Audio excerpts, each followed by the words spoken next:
வணக்கம். இன்னைக்கு ஆகஸ்ட் 13, 2026.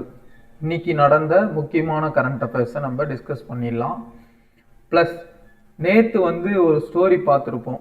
ரஜியா சுல்தானா எப்படி த்ரோனுக்கு வந்தாங்க அப்படின்னு சொல்லி. இப்போ அவங்க எப்படி வீழ்ச்சி அடைஞ்சாங்க அப்படின்ற அந்த கதையோட கண்டினியூவேஷனை பார்த்துடலாம். ஸோ ரஜியா சுல்தான் அப்பாயின்மெண்ட் அப்படின்றது சுற்றி இருக்க நோபல்ஸுக்கு பிடிக்கல. ஏன்னா அவங்க ஒரு பெண்ணாக இருக்கிறாங்க, ஒரு பெண் சொல்லி நம்ம செய்யணுமா அப்படின்னு சொல்லி அவங்க கீழே இருக்க நோபல்ஸே அவங்கள மதிக்க மாட்டாங்க.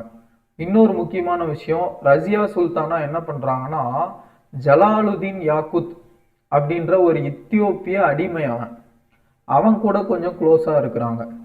பல ஹிஸ்டாரிக்கல் ரைட்டர்ஸ் அந்த டைமில் வாழ்ந்தவங்க என்ன சொல்கிறாங்க, என்ன பதிவு பண்ணுறாங்க அப்படின்னா, ரஷ்யாவுக்கும் அவருக்கும் ரகசிய உறவு இருந்துச்சு அப்படின்ற மாதிரி பதிவு செய்கிறாங்க. இது மற்ற அமைச்சர்களுக்கு பிடிக்கல. நம்ம ஒரு நோபல், நம்மளை விட அந்த அடிமை பெருசாக போயிட்டானா அவனை எப்பவுமே ட்ரஸ்ட் பண்ணுறாங்க அப்படின்னு சொல்லி பின்னாடி பேச ஆரம்பிச்சிடுறாங்க. ஸோ ஜலாலுதீன் யாக்குத்துக்கும் ரஷ்யாவுக்கும் இருக்கக்கூடிய அந்த நெருக்கம் மற்ற நோபல்ஸ்க்கு பிடிக்கல. அதாவது அவங்களுக்கு ஏற்கனவே ஒரு பெண் அப்படின்ற வெறுப்பு இருக்கு. அப்போ இந்த விஷயம் கூட ஆட் ஆன் ஆகும்போது அந்த வெறுப்பு அதிகரிக்க தான் செய்யுது.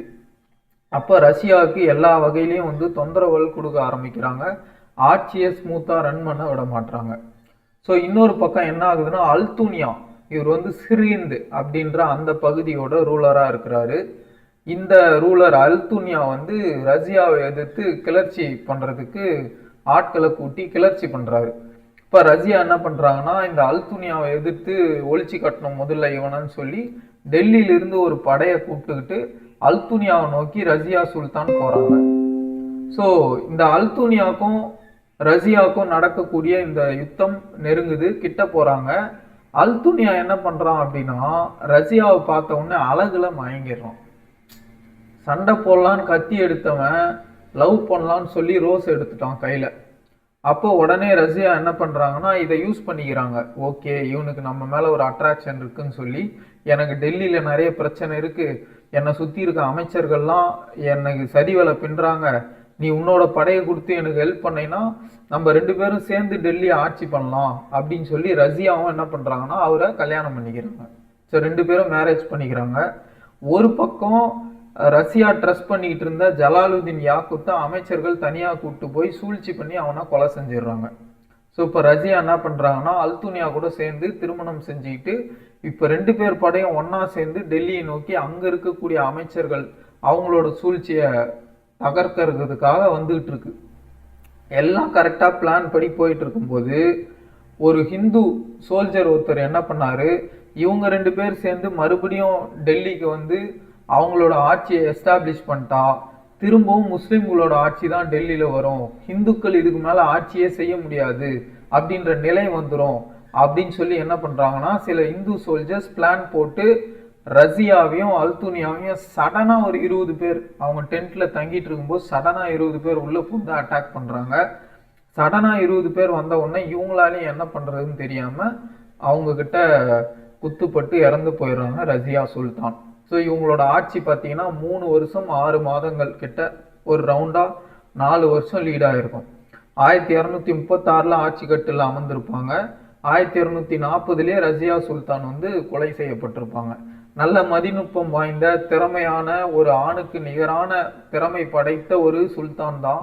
ஆனால் ஆணாதிக்க மனநிலை கொண்ட அமைச்சர்களாலேயும் மதவெறி பிடித்த மனிதர்களாலேயும் ரஜியா சுல்தானோட ஆட்சி முழுமை பெறாமலேயே ஒளிஞ்சு போயிடுது. ஸோ இதுதான் ரஜியா சுல்தானோட அந்த பேக் எண்டு கதை. இதில் அவங்கள எதிர்த்து கிளர்ச்சி பண்ணவங்க அல்துனியா, அவங்களோட நெருக்கமாக இருந்த இத்தியோப்பிய ஸ்லேவ் அவனோட பேர் ஜலாலுதீன் யாக்குத். இந்த மாதிரி டெய்லி நம்ம சில ஃபேக்ட்ஸ் எல்லாம் சொல்லிக்கிட்டே வருவோம். இதெல்லாம் அப்படியே லிசன் பண்ணிக்கிட்டே வாங்க, முடிஞ்சால் நோட் பண்ணிக்கிட்டு வாங்க. ஒரு நோட் மாதிரி போட்டு டெய்லி நம்ம சொல்கிற எக்ஸ்ட்ரா ஃபேக்ட்ஸை நோட் பண்ணிக்கோங்க. புக்கில் சில ஃபேக்ட்ஸ் எல்லாம் கிடைக்காது. இந்த தகவல்கள் நான் வரலாறு புத்தகங்கள் தனியாக படித்து அந்த புத்தகங்கள்லேருந்து எடுத்துக்கிட்டு வர ஃபேக்ட்ஸ். சரி, ஓகே. இப்போ நம்ம கரண்ட் அஃபேர்ஸ்குள்ளே போயிடலாம்.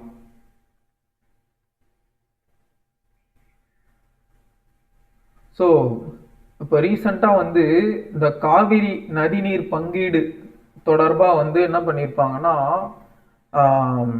Kaveri water management authority, Cauvery நீர் ஒழுங்குமுறை குழு, இவங்க காவிரி நீர் மேலாண்மை ஆணையம், Cauvery water management authority CWMA, இவங்க என்ன பண்ணியிருப்பாங்க, தமிழகத்துக்கு கர்நாடகம் வந்து டெய்லி ஒரு டிஎம்சி தண்ணி திறந்து விடணும் அடுத்த 15 நாளைக்கு. ஸோ மொத்தம் 15 டிஎம்சி தண்ணி கர்நாடகா வந்து தமிழ்நாட்டுக்கு திறந்து விடணும் அப்படின்னு சொல்லியிருப்பாங்க.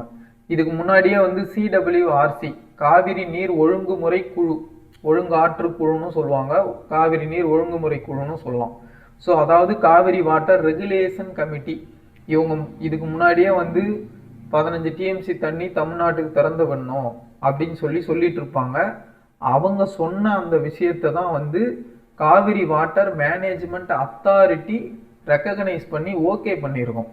ஸோ சார் இது எதுக்கு சார் காவிரி வாட்டர் மேனேஜ்மெண்ட் அத்தாரிட்டின்னு ஒன்று இருக்குது, காவிரி வாட்டர் ரெகுலேஷன் கமிட்டின்னு ஒன்று இருக்குது அப்படின்னு கேட்டிங்கன்னா, காவிரி வாட்டர் ரெகுலேஷன் கமிட்டி இவங்களோட வேலை என்ன, அதாவது காவிரி நீர் ஒழுங்காற்று குழு சிடபிள்யூஆர்சி, இவங்களோட வேலை என்ன அப்படின்னா, அந்த பர்டிகுலர் இயரோட மழைப்பொழிவை கணக்கு பண்ணுறது, மான்சூன் மழைப்பொழிவை கணக்கு பண்ணுறது, விவசாயிகளுக்கு எவ்வளோ நீர் தேவை இருக்குன்றத கணக்கு பண்ணோம், அப்புறம் டேமோட கொள்ளளவு எவ்வளோன்றத கணக்கு பண்ணோம். இது எல்லாத்தையும் கால்குலேஷன் பண்ணி எந்தெந்த ஸ்டேட்டுக்கு எவ்வளோ தண்ணி தேவை, கர்நாடகா எவ்வளோ தண்ணி தமிழ்நாட்டுக்கு திறந்து விடணும் அப்படின்ற டெக்னிக்கல் அனாலிசிஸை பண்ணி ஒரு இவ்வளோ டிஎம்சி தமிழ்நாட்டுக்கு கொடுக்கணுன்ற டெக்னிக்கல் அனாலிசிஸ் பண்ணி அந்த டிசிஷன் அரைவ் ஆகுறது யாரு அப்படின்னு பார்த்தீங்கன்னா சிடபிள்யூஆர்சி, காவிரி வாட்டர் ரெகுலேஷன் கமிட்டி, இவங்க தான் அந்த டிசிஷனை பண்ணுவாங்க. காவிரி வாட்டர் மேனேஜ்மெண்ட் அத்தாரிட்டி அப்படின்றது இந்த சிடபிள்யூஆர்சிக்கு ஹெட்டு. இவங்க வந்து இவ்வளோ தண்ணின்னு சொல்லி ஃபைனல் பண்ணுவாங்க. சிடபிள்யூஎம்ஏ என்ன பண்ணுவாங்கன்னா அதை அப்ரூவ் பண்ணுவாங்க. ஓகேவா, இவங்க கண்டுபிடிச்சது கரெக்டா, இதில் ஏதாவது சேஞ்சஸ் பண்ணுமா அப்படின்னு சொல்லி ஃபைனல் அத்தாரிட்டி இவங்க தான்.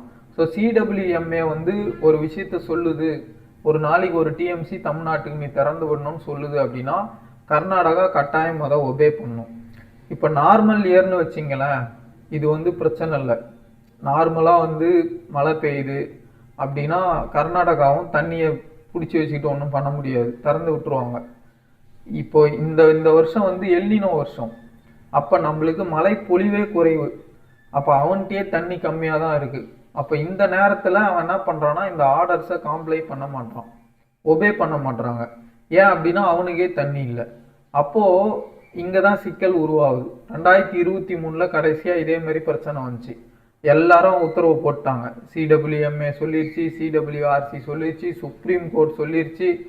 ஆனால் தண்ணி இல்லை, அவன் தண்ணி திறந்து விட்டான் அப்படின்னா அங்கே பிரச்சனையாகுது, லா அண்ட் ஆர்டர் இஷ்யூ ஆகுது.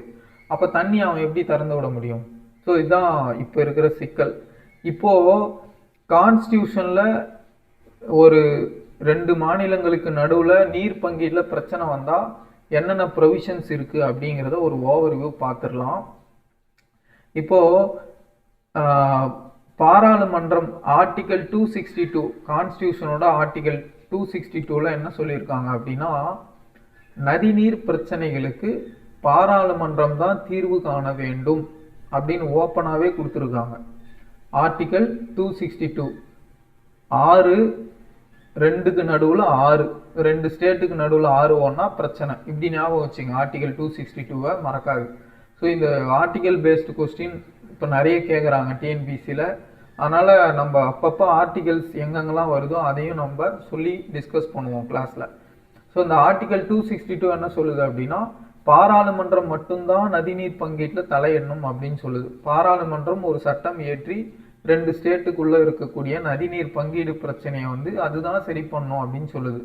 இந்த ப்ரொவிஷன் படி பாராளுமன்றம் இன்டர்ஸ்டேட் ரிவர் டிஸ்பியூட்ஸ் ஆக்ட் 1956, தெளிவாக நோட் பண்ணிக்கோங்க, இங்கே இருக்குது இன்டர்ஸ்டேட் வாட்டர் டிஸ்பியூட்ஸ் ஆக்ட், நதிநீர் தகராறுகள் சட்டம் 1956. இந்த ஆர்டிகல் 262 பேஸ் பண்ணி பாராளுமன்றம் ஒரு சட்டத்தை கொண்டு வருது. இந்த சட்டம் என்ன பண்ணுன்னா, ஒரு நதிநீர் பிரச்சனை வருதுன்னா அதை சமாளிக்கிறதுக்கு ஒரு போர்டை எஸ்டாப்ளிஷ் பண்ணுவாங்க. அந்த போர்டு டெக்னிக்கலாக எவ்வளோ வாட்டர் அவைலபிலிட்டி, மழைப்பொழிவு இந்தியன் மெட்ரலாஜிக்கல் இது கொடுக்குற டேட்டா எல்லாத்தையும் வச்சு ஒரு டிசிஷன் எடுத்து அந்த டிசிஷனை காம்ப்ளை பண்ண சொல்லும். ஸோ இதுதான் வந்து ஆக்சுவல் ப்ரொவிஷன். இன்னொன்று பார்த்தீங்கன்னா இந்த ரிவர் டிஸ்பியூட்டு வாட்டர் ஷேரிங் இதெல்லாம் வந்து என்ட்ரி 56 யூனியன் லிஸ்டோட என்ட்ரி 56ல் இருக்குது. அதாவது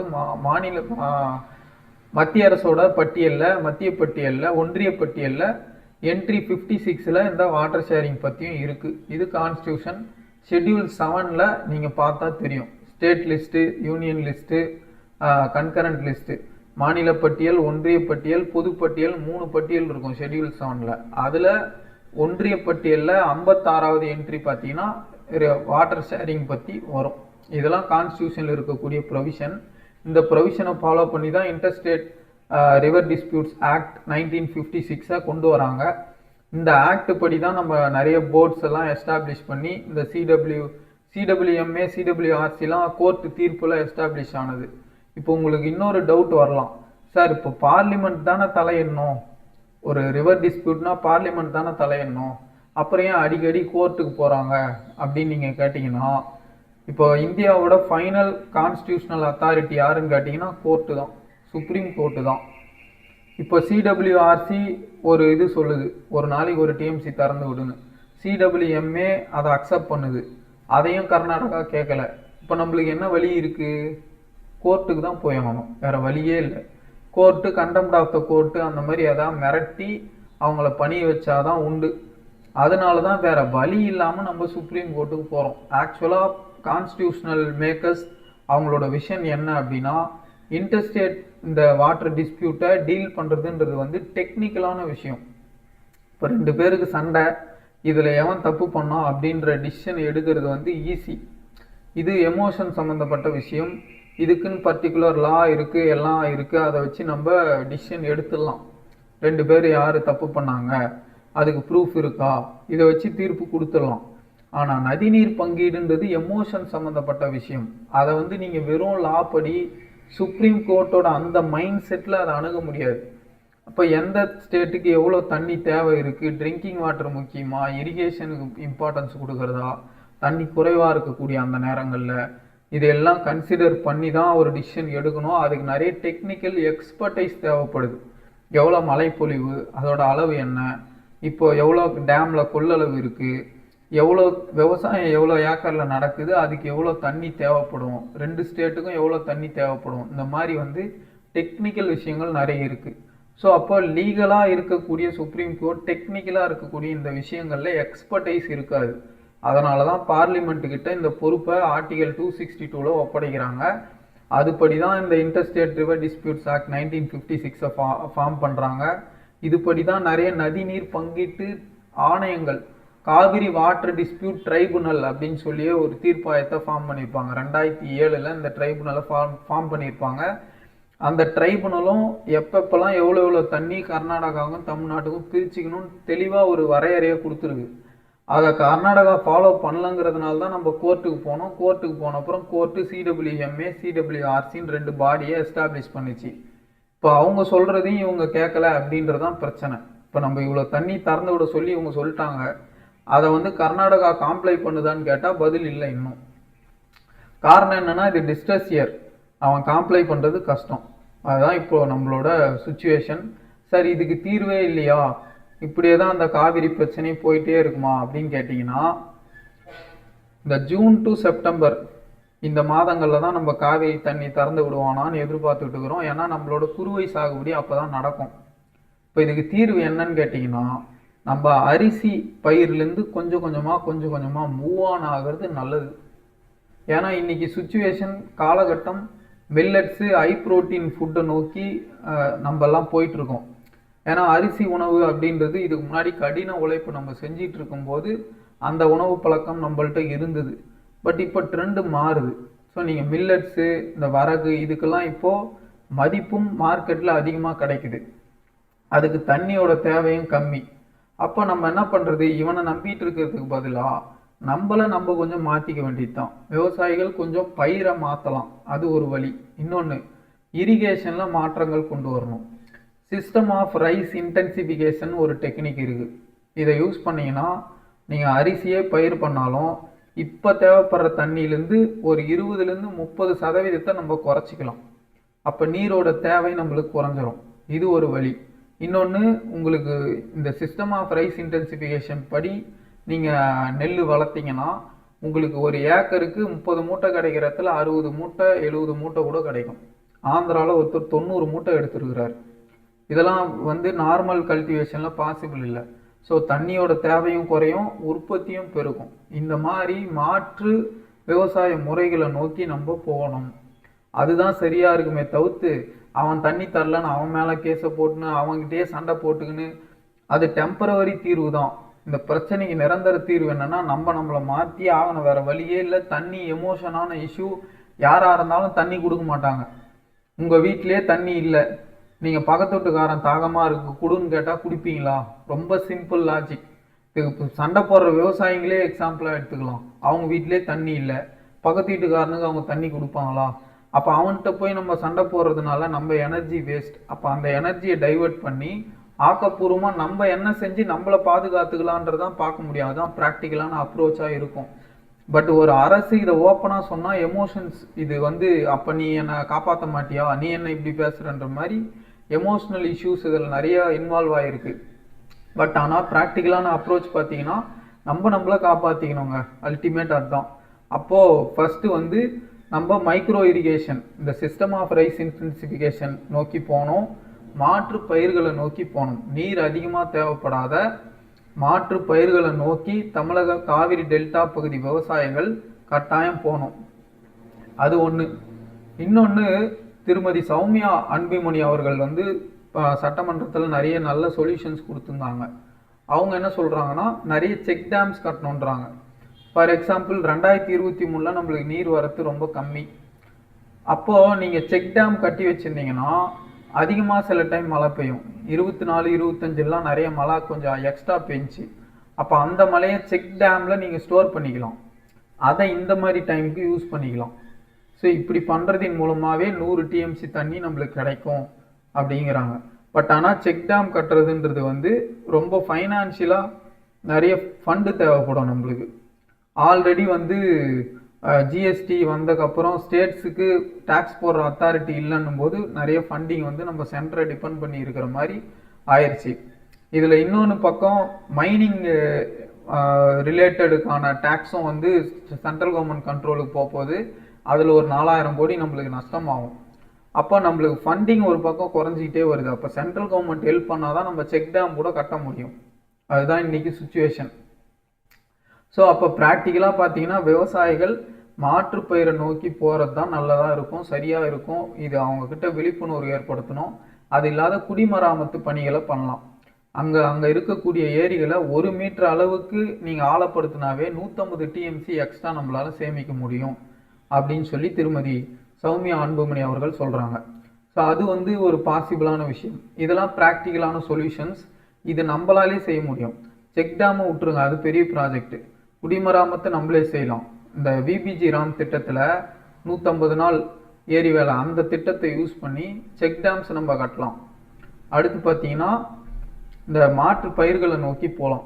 இதுதான் நிரந்தர தீர்வாக இருக்குமே தவிர்த்து இந்த சுப்ரீம் கோர்ட்டுக்கு போகிறது, கேஸ் போடுறது இதெல்லாம் பெரிய பயனை பயக்காது. அவன்கிட்ட தண்ணி இல்லாதப்போ அவன் தண்ணி திறந்து விட்டால் அங்கே லா அண்ட் ஆர்டர் இஷ்யூ வரும். எந்த ஸ்டேட்டுமே லா அண்ட் ஆர்டர் இஷ்யூ வரத்தை விரும்பாது. ஸோ அதனால் இதுதான் இதில் இருக்கக்கூடிய சிக்கல். என்ன நடக்குது அப்படிங்கிறத நம்ம பொறுத்திருந்து பார்ப்போம். அடுத்து இப்போ ரீசெண்டாக prevention of insults to national honour act 1971 தேசிய அவமதிப்பு தடுப்பு சட்டம், அதாவது தேசிய சின்னங்கள் அவமதிப்பு தடுப்பு சட்டம். அதை கரெக்டாக நோட் பண்ணிக்கோங்க. நோட்ஸ் எடுக்கிறவங்க நோட்ஸ் எடுத்துக்கோங்க. இந்த சட்டத்தை இப்போ ரீசெண்டாக சேஞ்ச் பண்ணியிருக்காங்க. ஒரு சின்ன மாற்றம் என்ன அப்படின்னா, முன்னாடிலாம் நேஷ்னல் ஆந்தமை பாடும்போது யாராவது தடுக்கிறாங்க, குறுக்கிடுறாங்க, இல்லை அதை அவமதிக்கிறாங்க அப்படின்னா அவங்க மேலே லீகல் ஆக்ஷன் எடுக்கலாம். இப்போ நேஷ்னல் சாங்கை அவமதித்தாலும் லீகல் ஆக்ஷன் எடுக்கலாம் அப்படின்னு ஒரு அமெண்ட்மெண்ட்டை கொண்டு வராங்க. அப்போ நேஷ்னல் ஆந்தமையும் நேஷ்னல் சாங்கையும் ஈக்குவல் பிளாட்ஃபார்மில் அரசாங்கம் வச்சிருச்சு. ஸோ ஸோ இப்போ நம்ம நேஷ்னல் சாங்னா என்ன, நேஷ்னல் ஆந்தம்னா என்னன்னு கேட்டிங்கன்னா, நேஷ்னல் ஆந்தம் அப்படின்றது ஒரு தேசத்தோட உயிர் நாடி, ஒரு தேசத்தோட குரல், ஒரு தேசம் என்ன, அந்த தேசம் எதை பிரதிபலிக்குதுன்றத சொல்லக்கூடிய சாரம் தான் இந்த நேஷ்னல் ஆந்தம். ஜனகணமனன் பாடுறோம் பார்த்தீங்களா, அது நேஷ்னல் சாங்ன்றது வந்தே மாதரம். இது வந்து நேஷ்னல் ஆந்தம் அளவுக்கு இம்பார்ட்டன்ட் இல்லை. ஸோ நேஷ்னல் ஆந்தம் தான் ரொம்ப இம்பார்ட்டண்ட். நேஷ்னல் சாங்குன்றது நம்ம இந்த வந்தே மாதர பாடலுக்கு ஒரு அங்கீகாரம் கொடுக்கணுன்றதுக்காக நம்ம அதை தேசிய பாடலாக வந்து தேர்ந்தெடுத்து வச்சுருக்கோம். சரி, இப்போ இது ரிலேட்டட் ஃபேக்ட்ஸ் சிலது பார்த்துடலாம். நேஷ்னல் ஆந்தம் பார்த்தீங்கன்னா அது யார் கம்போஸ் பண்ணதுன்னா, யார் எழுதுனதுன்னா 1911 ரவீந்திரநாத் தாகூர் இதை எழுதுறாரு. மியூசிக்கும் அவரே போடுறாரு 1911.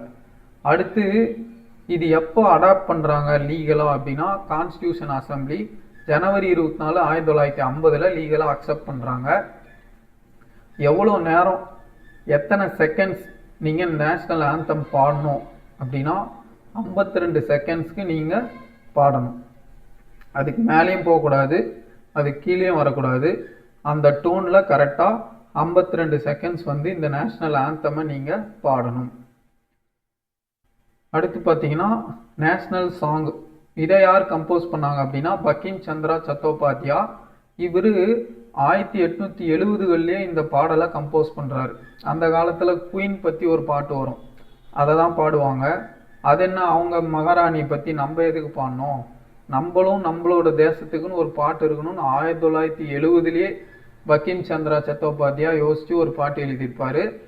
அந்த பாட்டை அவரோட நாவலான ஆனந்த மடத்தில் இன்க்ளூட் பண்ணியிருப்பார். 1882 அவர் எழுதின அந்த நாவலில் அவரோட அந்த பழைய வந்தே மாதர பாட்டை இன்க்ளூட் பண்ணியிருப்பார். இதையும் வந்து ஜனவரி 24, 1950 அடாப்ட் பண்ணுறாங்க. இதோட டியூரேஷன் எவ்வளோன்னு பார்த்தீங்கன்னா 3 நிமிஷம் 10 செகண்ட். இதுதான் வந்து காங்கிரஸ் எம்பி சசி தரூர் வந்து இந்த சட்டம் இயற்றும் போதே பாராளுமன்றத்தில் பேசியிருப்பார். நீங்கள் வந்து நேஷ்னல் ஆந்தம் ஒரு 52 செகண்டு, வந்தே மாதரம் ஒரு 3 நிமிஷம் 10 செகண்டு. அதே மாதிரி தமிழ்நாட்டிலலாம் வந்து இது நம்மளோட ஸ்டேட் சாங்கும் பாடணும், நீராறும் கடல் ஒத்தும் பாட சொல்கிறீங்க. அப்போ ஒரு ப்ரோக்ராம் ஆரம்பிக்குதுன்னா 6 நிமிஷத்துலேருந்து 7 நிமிஷம் இந்த பாட்டு பாடுறதுலே போயிடுது. அப்போ அவ்வளோ நேரம் நீங்கள் பாட்டு போட்டுக்கிட்டு இருந்தீங்கன்னா வந்த ஆடியன்ஸ்க்கு போர் அடிச்சிடும், அந்த பாட்டையே ஒழுங்காக கவனிக்க மாட்டாங்க. அந்த பாட்டுக்கு மரியாதை கொடுக்கணும்னு நீங்கள் கொண்டு வர ப்ரொவிஷனே அந்த பாட்டுக்கு மரியாதை கொடுக்காத பண்ணிடும் அப்படின்னு ஆர்கியூ பண்ணியிருக்காரு. அதுவும் வந்து நம்ம லிசன் பண்ணக்கூடியது தான், கேட்கக்கூடியது தான். ஏன்னா இன்னைக்கு காலகட்டம் வந்து ஈஸியாக நம்மளோட மைண்டு வந்து போர் அடிச்சிருது. நீங்கள் தொடர்ச்சியாக ரீல்ஸ், ஷார்ட்ஸ் இந்த மாதிரி வலைக்குள்ளே இருக்கிறதுனால உங்களுக்கு ஈஸியாக மைண்டு போர் அடிச்சது. இப்போ இந்த கிளாஸே கூட பார்த்தீங்கன்னா லென்த்தாக போயிட்டு இருந்தால் போர் அடிக்கும். 20 நிமிஷம் கிளாஸ்னால் பார்க்க வரவங்க குறைஞ்சிருவாங்க. அப்போது அந்த மாதிரி மைண்ட் செட் இருக்கக்கூடிய இந்த தலைமுறைக்கிட்ட போய் நீ 6 நிமிஷம் நில்லு பாட்டு கேளுன்னா அவங்கள மேனேஜ் பண்ணுறது கஷ்டம் அப்படின்றது அவர் பேசுறது. அது கொஞ்சம் நம்ம யோசித்து பார்க்க வேண்டிய விஷயம்தான். அடுத்து நேஷ்னல் ஆந்தம் பற்றின சில அடிஷ்னல் ஃபேக்ட்ஸ். 1919 இதை வந்து தாகூர் இங்கிலீஷில் மாற்றிருக்கிறார், அவரே டிரான்ஸ்லேட் பண்ணியிருக்கிறாரு. அதோட பேர் வந்து the morning song of India அப்படின்னு சொல்லி இங்கிலீஷில் டிரான்ஸ்லேட் பண்ணியிருக்கிறார். அடுத்து இந்த நேஷ்னல் ஆந்தமை ஃபஸ்ட்டு மியூசிக்கலாக யார் ரெக்கார்ட் பண்ணுறாங்க அப்படின்னா ஹாம்பர்க் ரேடியோ சிம்பனி. இது ஜெர்மனியை சேர்ந்தது இந்த ஹாம்பர்க் ரேடியோ சிம்பனின்றது. இதுக்கு யார் இந்த கீதத்தை இன்ட்ரோடியூஸ் பண்ணாங்கன்னா நம்ம நேதாஜி சுபாஷ் Chandra Bose. September 11, 1942 first national ஆந்தமை இந்த ஹாம்பர்க் ரேடியோ சிம்பனி மியூசிக்கலாக கொண்டு வராங்க. ஸோ 1911 முதல்ல பாடப்பட்டது, 42 தான் மியூசிக் ஆகுது. 31 வருஷம் கழித்து தான் அது மியூசிக்கலாக மாறுது. இவங்களுக்கு இன்ட்ரடியூஸ் பண்ணவர் யாருன்னா நேதாஜி சுபாஷ் சந்திர போஸ். ஸோ நோட் பண்ணாதவங்க தயவுசெய்து டெய்லி நோட்ஸ் மாதிரி எடுத்துங்க. நிறைய அடிஷ்னல் ஃபேக்ட்ஸ் இதெல்லாம் உங்களுக்கு நேஷ்னல் சிம்பிள்ஸ் அப்படின்னு ஒரு டாபிக் வந்து சிலபஸில் கொடுத்துருப்போம். நீங்கள் போய் சிலபஸை ஒழுங்காக பார்த்தீங்கன்னா தெரியும். நான் டெய்லி சொல்கிற டாபிக் எல்லாமே சிலபஸில் இருக்கக்கூடியது தான். அதனால் கரெக்டாக நோட் பண்ணிங்க, எதுவுமே அன்இம்பார்ட்டன்ட் கிடையாது. ஓகேவா? அடுத்து ஒரு முக்கியமான ஒரு திட்டம், நாசா வந்து lunar base program, moon base program அப்படின்னு சொல்லி ஒன்று கண்டக்ட் பண்ணுறாங்க. அது என்ன சார் மூன் பேஸ் ப்ரோக்ராம் அப்படின்னா, இப்போ நிலாவுக்கு இப்போ நம்ம சந்திராயன் 1, 2, 3லாம் போச்சு, மிஷன் பண்ணோம். அது போவோம், சாம்பிள் எடுத்துகிட்டு வரும், போவோம், அங்கேயே ஏதாவது ரிசர்ச் பண்ணிட்டு வந்துடும், டெம்பரவரி. இப்போ லூனார் பேஸ் ப்ரோக்ராம்ன்றது அங்கேயே ஒரு பேஸை கட்டமைச்சு பல மாதங்கள் ஆய்வாளர்கள் நிலவில் தங்கி ஆய்வு செய்யக்கூடிய ஒரு தளத்தை ஏற்படுத்துறது தான் இந்த நாசாவோட லூனார் பேஸ் ப்ரோக்ராம். அவன் குறிப்பாக சவுத் போலில் போய் ரிசர்ச் பண்ண ட்ரை பண்ணுறான். அப்போ என்ன பண்ணுறான்னா, ஆல்ரெடி சவுத் போலில் நிறைய எக்ஸ்பீரியன்ஸ் இருக்கக்கூடிய இஸ்ரோவை கூட சேர்த்துக்கலாம் அப்படின்னு நாசாவே விரும்புது. நாசாவே இஸ்ரோவை கேட்குது, நீங்கள் எங்கள் கூட ஜாயின் பண்ணீங்கன்னு. ஏன்னா நம்ம சந்திராயன் 1, 2, 3 மிஷனில் நம்மளுக்கு கிடைச்ச சக்ஸஸ், நம்ம அதில் ஒரு லேண்டரை சக்ஸஸ்ஃபுல்லாக இறக்கியிருக்கோம். அப்போ நம்மளுக்கு அந்த எக்ஸ்பீரியன்ஸ் இருக்குன்றதுனால அதை யூஸ் பண்ணிக்கணும்னு நாசா நினைக்குது. அதனால் இஸ்ரோவை கூட கூப்பிடுது, நம்மளும் இதை அக்செப்ட் பண்ணிக்கிட்டோம். ஸோ நாசா கூட சேர்ந்து இஸ்ரோ வந்து இந்த மூன் பேஸ் ப்ரோக்ராமில் பார்ட்டிசிபேட் பண்ண போது, அதுதான் வந்து அதனால தான் நம்ம அந்த நியூஸை இன்னைக்கு பார்க்குறோம். ஸோ இதில் எப்படி கேட்கலான்னா, நாசா மூன் பேஸ் ப்ரோக்ராம் எந்த நாட்டோடது, அமெரிக்காவோடதா, ஜப்பானோட ஜெக்ஸாவோடதா, இல்லை யூரோப்பியன் ஸ்பேஸ் ஏஜென்சியோடதா, இப்படி கேட்கலாம். ஸோ இது நாசாவோடது. இது ரிலேட்டட் இன்னொரு ஃபேக்ட் என்னன்னு பார்த்தீங்கன்னா, ஆர்டிமிஸ் அக்கார்ட்ஸ். இந்த ஆர்டிமிஸ் அக்கார்ட்ஸ் அப்படின்னா மூன் ப்ரோக்ராம், மனுஷங்களை மூணுக்கு கொண்டு போகிறது தான் ஆர்டிமிஸ் அக்கார்ட்ஸோட நோக்கம். அதையும் நம்ம 2023 இஸ்ரோ வந்து சைன் பண்ணியிருக்கு. ஸோ அப்போ நம்ம நாசாவோட அந்த மூன் போகிறதுக்கான அந்த ப்ரோக்ராமில் இஸ்ரோ ஃபுல்லாக இன்டகிரேட்டடாக இருக்காங்க. ஒருத்தருக்கு ஒருத்தர் கருத்து பரிமாற்றம் அறிவியல் வளர்ச்சிக்கு ரொம்ப பயனுள்ளதாக இருக்கும். ஸோ இது ஒரு இம்பார்ட்டண்ட்டான கரண்ட் அஃபேர்ஸ், இதையும் நோட் பண்ணி வச்சுக்கோங்க. அவ்வளோதான். ஸோ இந்த மாதிரி டெய்லி இம்பார்ட்டன்ட் கரண்ட் அஃபேர்ஸ்க்கு, முக்கியமான ஃபேக்ட்ஸ்க்கு நம்மளோட சேனலையை சப்ஸ்கிரைப் பண்ணிக்கோங்க.